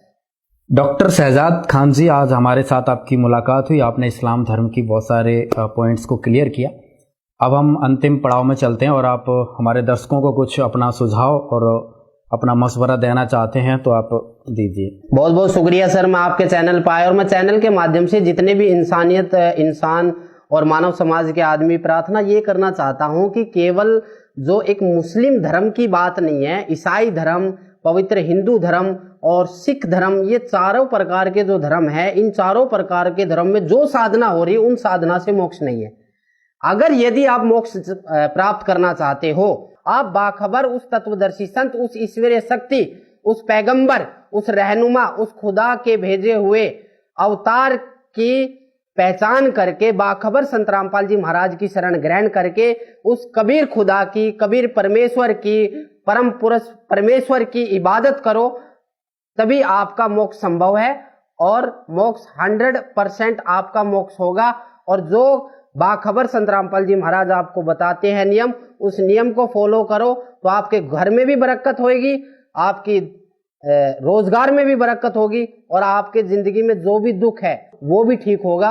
अगर आप उस बाखबर संत रामपाल जी महाराज के द्वारा बताए हुए भक्ति मार्ग पर चलकर उस कबीर खुदा की, कबीर परमेश्वर की इबादत करोगे तो आपका कल्याण होगा। तो दर्शकों, आज आपने पूरा प्रोग्राम देखा इस्लाम धर्म की सच्चाई, जिसमें हमने अहम बिंदुओं पर बात की, जैसे कि पुनर्जन्म नहीं होता है या अल्लाह बेचून है, मोहम्मद जी मांस नहीं खाते थे। तो जिस तरह की इस्लाम धर्म में, मुस्लिम धर्म में जो गलत धारणाएं बनी हुई, उन सबको हमने उजागर किया, उस पाखंडवाद का हमने खुलासा किया। हम ऐसे ही प्रोग्राम करते हैं और एपिसोड लेके आते हैं, इसमें हम सभी धर्मों की सच्चाई बताते हैं। दूसरा, हमारा ये कोई मकसद नहीं है किसी की हम धार्मिक भावनाओं को भड़काएं या किसी की भावनाओं को आहत करें। हम लोगों को सच्चाई दिखाने का काम करते हैं, लोगों को अपने धर्म के प्रति जागरूक करने का काम करते हैं। अगर किसी को कुछ डाउट है इस्लाम धर्म से रिलेटेड तो आप यूट्यूब पर जाकर संत Rampal ji VS doctor Zakir Naik search करके फुल डिबेट्स देख सकते हैं। वहाँ पे संत रामपाल जी और डॉक्टर जाकिर नाइक की 6 पार्ट्स में डिबेट हैं। अगर कुछ और भी जानकारी आपको अपने रीजन से रिलेटेड लेनी है तो संत रामपाल जी महाराज जी की वेबसाइट www.jagatgururampalji.org पे जाकर विजिट कर सकते हैं। और हर रिलीजन से, क्रिश्चियनिटी, हिंदुज़म या जो इस्लाम है, सभी से रिलेटेड वहाँ पे इंफॉर्मेशन आप वो भी देख सकते हैं। तो आपने आज हमारे साथ पूरा प्रोग्राम देखा, तो ऐसे ही हम आपके साथ आगे भी प्रोग्राम लेके आते रहेंगे। आप हमेशा जुड़े रहिए ऐसे न्यूज चैनल के साथ, सच जो आप जानना चाहते हैं। पहले तो आपकी ने ये समझना पड़ेगा कि कुरान शरीफ के पढ़ने वाले आज तक नहीं समझ सके कुरान शरीफ में सूरत फुरकानी 25 आयत नंबर 52 से 59 यदि इन्होंने समझा होता तो कुरान शरीफ के ज्ञानदाता को ये अल्लाह अकबर नहीं कहते, क्योंकि वो तो खुद कह रहे हैं अल्लाह अकबर की जानकारी तो कुरान शरीफ का ज्ञानदाता रखता ही नहीं। एक बार आपको रूबरू करते हैं, ये देखिएगा पवित्र कुरान शरीफ, ये है कुरान शरीफ, यह है वह इलामी किताब है जिसमें कोई संदेह की गुंजाइश नहीं। ये कहते हैं कि इसमें जो लिखा फाइनल है हमारे लिए, कुरान शरीफ। और ये है सह अनुवाद स्टीफन, इसका अर्थ है सह अनुवाद स्टीफन, शास्त्रीय अरबी पद्धति पर नागरी लिपि में रूपांतरकार है नंद कुमार अवस्थी, शेरवानी संस्करण। अब आगे देखते हैं, ये वही है का तो जो टाइटल पेज पर था, जिल्द पर था, ये देखिएगा शेरवानी संस्करण है, प्रकाशक है लखनऊ किताबघर, मौसम बाग, सीतापुर रोड, लखनऊ से। और ये आज का अनुवाद नहीं है, 1969 से चल रहा है ये 17वां संस्करण 2008 ईस्वी में, कॉपीराइट सर्वाधिकार सुरक्षित है, Lucknow Kitabghar, opposite bright Motors, मौसम बाग, सीतापुर रोड, लखनऊ पर। ये उनके फोन नंबर है। ये प्रथम संस्करण 1969 में छपा था, ये हिसाब ला लो, लगभग 44 वर्ष हो गए। और 17वां संस्करण ये अब छपा है। मुद्रक हैं गॉस्पेल प्रेस, लखनऊ। अब हम आपको दिखाते हैं, ये है कुरान शरीफ सूरत फुरकानी और 25 604 पृष्ठ पे, यहां दिए नीचे। ये 51 आयत यहां समाप्त होती है, ये 52वीं शुरू होती है। फला तुतियल काफिरन व जाहिदुम बिही जिहादन कबीरन, ये कबीर शब्द है। जैसे संस्कृत में मैं हलंत वाला एक्स्ट्रा लगाते हैं, तो ये कबीर शब्द है, कबीर, ये 52वीं आयत में, और इनका अनुवाद भी इन्होंने यहाँ कर दिया। ये तो अरबी भाषा में डीपी नागरी लिखी है। ये 51वीं आयत समाप्त हुई, 52वीं प्रारंभ होती है। कुरान शरीफ का ज्ञान दाता अपने नबी, अपने पैगंबर हजरत मोहम्मद को हिदायत दे रहा है, इंस्ट्रक्शन दे रहा है कि सुनो, तो ए पैगंबर तुम काफिरों का कहा न मानना, और इस कुरान की दलीलों से, या मैं जो तुझे कह रहा हूं उनका सामना बड़े जोर से करो। ये कबीर का अर्थ इन्होंने बड़ा कर दिया। हाँ, ये जिहाद का अर्थ लड़ना नहीं होता, ये जिहाद जो है लठ बजाना नहीं, यानी उनकी बातों में नहीं आना। कुरान शरीफ का ज्ञानदाता कहता है कि काफिर नहीं मानते कि कबीर वो बड़ा भगवान है कोई, तुम तो ये पैगंबर तुम काफिरों का कहा न मानना, और इस कुरान शरीफ की दलीलों से उनका सामना बड़े जोर से करो। इन्होंने कबीर का अर्थ बड़ा कर दिया। इसका अर्थ वास्तव में ये बनता है, इसका अर्थ वास्तव में ये बनता है कि कुरान शरीफ का ज्ञानदाता कह रहा है कि जो ये काफिर लोग हैं ये नहीं मानते कि कोई बड़ा और भगवान है, इनके शब्दों में। तो कुरान शरीफ का ज्ञानदाता हजरत मोहम्मद से कह रहे हैं कि तय भी इनकी बातों में ना आना, इनके साथ संघर्ष करना, लड़ना नहीं, संघर्ष करना, इनकी बात तू ना मानना अगर तेरी ना मान्यत है, यानी आपकी बातों को ये काफिर नहीं मानने कि कबीर नामक सुप्रीम पावर है, वो अल्लाह ताला है, तो तू इनकी बातों में आकर के अपने इस यथार्थ ज्ञान को भूल ना जाना, छोड़ना नहीं। अब क्या बताया है देखो, तो ए पैगंबर यानी हजरत मोहम्मद कुरान शरीफ का ज्ञानदाता कह रहा है, तो काफिरों का कहा न मानना, और इस कुरान की दलीलों से, यानी मैं तुझे जो संदेश दे रहा हूं इससे उनका सामना बड़े जोर से करो। इसका अर्थ यह है कि कबीर के लिए तू संघर्ष कर, उनकी बात ना मानना, तू सच्ची मान लेना। अब आगे बता, इसका क्लियर हुआ देखिए। अब ये आपने 52 आयत पढ़ ली। अब 53 में कुरान शरीफ का ज्ञानदाता कहता ये कबीर जो बड़ा भगवान है वो वही है जिसने 6 दिन में सृष्टि रची और 7वें दिन तख्त पर जा बैठा, और जिसने सारी सृष्टि रची, ससुराल वाले बनाए, बहू बेटी बनाई, सब मनुष्य पैदा किए, पृथ्वी और आसमान के बीच में जो भी कंस्ट्रक्शन है, रचना है, उसने ही की।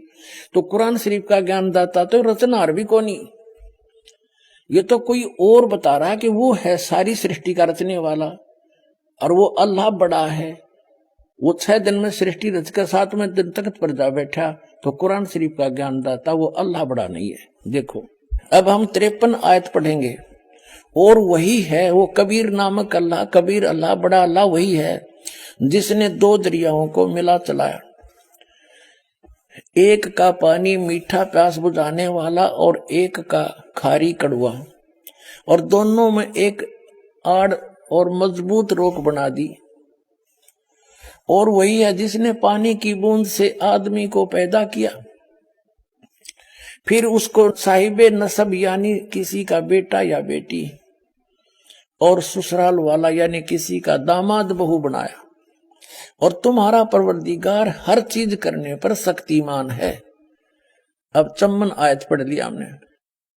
और काफिर अल्लाह के सिवा ऐसों को पूजते हैं जो न उनको नफा पहुंचा सकते और न उनको नुकसान पहुंचा सकते हैं, और काफिर तो अपने परवरदिगार से पीठ दिए हुए हैं, मुंह मोड़े हैं। और ए पैगंबर हमने तुमको खुशखबरी सुनाने और सिर्फ अजाब से डराने के लिए भेजा है। अब देखो, विचार करो पुण्यात्माओं, जो हजरत मोहम्मद को पैगंबर बनाकर भेजने वाला है वो तो ज्ञान दे ही रहा है, और वो किसी अन्य अल्लाह ताला की जानकारी दे रहा है, अल्लाह अकबर की, बड़े भगवान की, अल्लाह कबीर की। तो कुरान शरीफ का ज्ञानदाता अल्लाह कबीर नहीं है। आप देखो तो, और ये पैगंबर हमने तुमको खुशखबरी सुनाने और सिर्फ अजाब से डराने के लिए भेजा है। इन लोगों से कहो कि मैं तुमसे इस अल्लाह के हुक्म पर कुछ मजदूरी नहीं मांगता, हाँ जो चाहे अपने परवरदिगार तक पहुंचने की राह इख्तियार कर ले। और पैगंबर उस जिंदा पर भरोसा रखो। और जिंदा जो अरबी भाषा है उसमें जिंदा शब्द लिखा है, उसका अर्थ जिंदा है। जिंदा का अर्थ है क्योंकि ये परमात्मा जिन भी महापुरुषों को मिले हैं वो अल्लाहु अकबर यानी ग्रेट गॉड, कंप्लीट गॉड, वहां से चलकर आता है, स्वयं सह शरीर आता है। और जिंदा महात्मा का रूप बनाकर अच्छी आत्माओं को मिलता है। ये वेद गवाही देते हैं और आंखों देखा संत गवाही देते हैं। तो आदरणीय धर्मदास साहिब जी को भी जिंदा महात्मा के रूप में मिले, एक संत के रूप में, जिंदा एक बाबा के रूप में।